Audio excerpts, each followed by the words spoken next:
guys, welcome to my YouTube channel. This is Kuya Potpot Vlog at meron tayo na namang isang reaction video po mo, no, mula po sa nakaraang live po ni Kalingap Rab, no. At syempre, bago tayo magsimula ay mag-shoutout po muna tayo. Mega love shoutout po sa ama ng Kalingap na si Kuya Bal Santos Matubang, Ate Edna Vlogs, Kalingap Rab, 10 ng kanyang mga kasamahan. At syempre, mega love shoutout po sa lahat po ng sumusuporta sa buong Team Kalingap. Ganun din po sa lahat po ng ambassador sa mga landing pad po, no? Sa landing pad ng Gumaka, landing pad ng Sorsogon, landing pad ng Davao, at siyempre ang pinakabagong landing pad, ang landing pad ng Katarman. Mega love shoutout po sa inyong lahat dyan. At isang mapagpalang umaga po, tanghali o gabi mga Kalingap, saan man kayong sulok ng mundo naroon.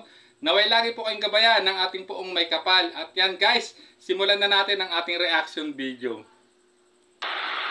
Saka o nga no, malapit na rin tayo mga Kalinga pumunta ng Legazpi Albay para kumuha po ng passport ni Dara, Viancy, Carla, and Rose Ann. Ayan po, no?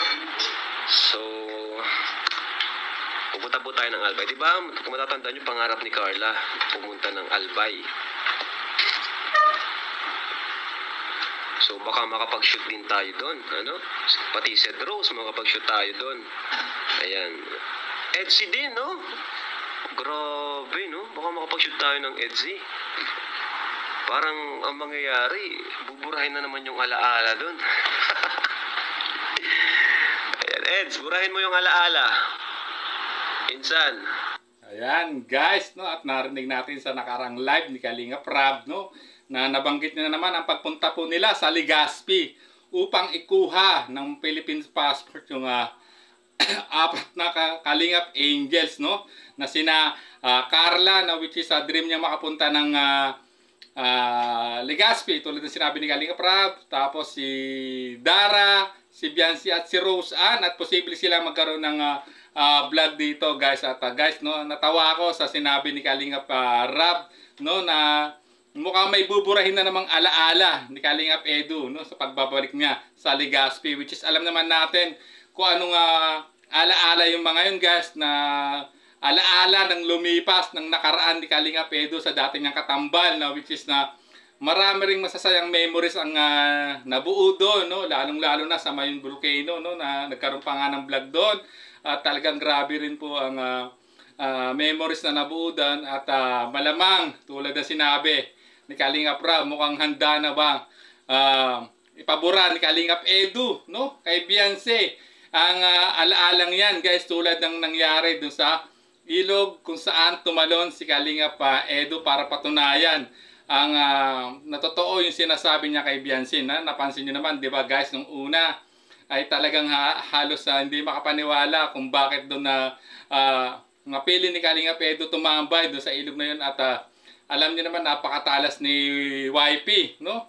At hindi makaporma si Habi, no? Talagang mausisa siya, no? Kung matatandaan yung vlog na yon, eh dito malamang super usisa na naman ang mangyayari, no, ni YP para kay Habi, no? Na siyempre marami na namang katanungan ang ibabanat diyan ni YP para kay Habi, guys. So abangan natin yan guys, no? Yung excuse po, pagkakaroon po ng vlog po ng Etsy, talagang nakita niyo naman naging reaksyon ni Kalingap Rab nung nabanggit niya na sinabi niya, no, at na-mention niya pa yung pangalan ng pinsang niya si Kalingap Edu, no, na kung bang handa na bang magbura ng alaala ng nakaraan ang kanyang pinsan, no, sa pagbabalik, no, nito sa Legazpi, no guys. So abangan natin yan guys. At ayan guys, may papakita lang akong maikling clip guys, no, so sundan po natin to.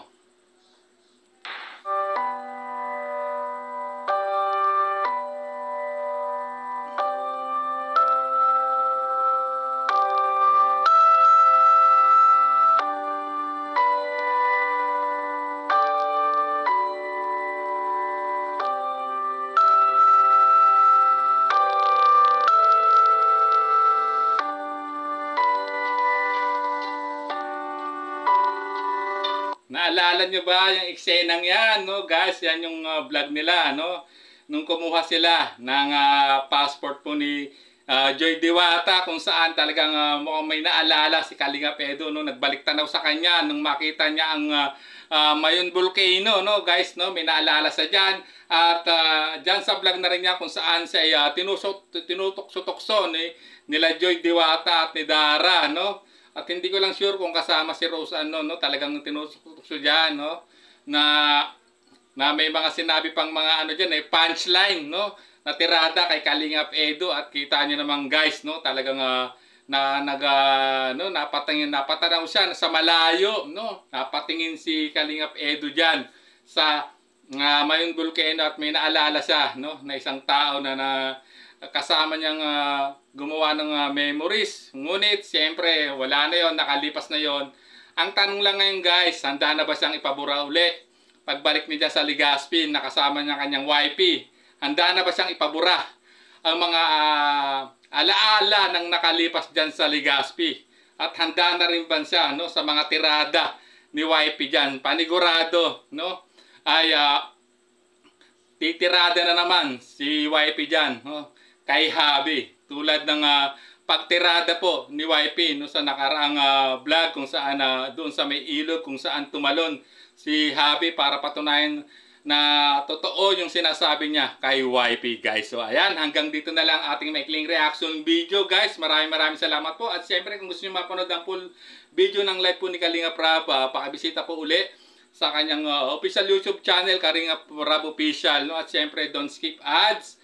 At pa-like and share na rin po, no, para mas makatulong po tayo sa adhikain po at programa ni Kalingap Rab, ganun din po sa adhikain po ng ama ng Kalingap na si Kuya Bal Santos Matubang guys. So maraming salamat po. Hanggang sa muli po nating reaksyon.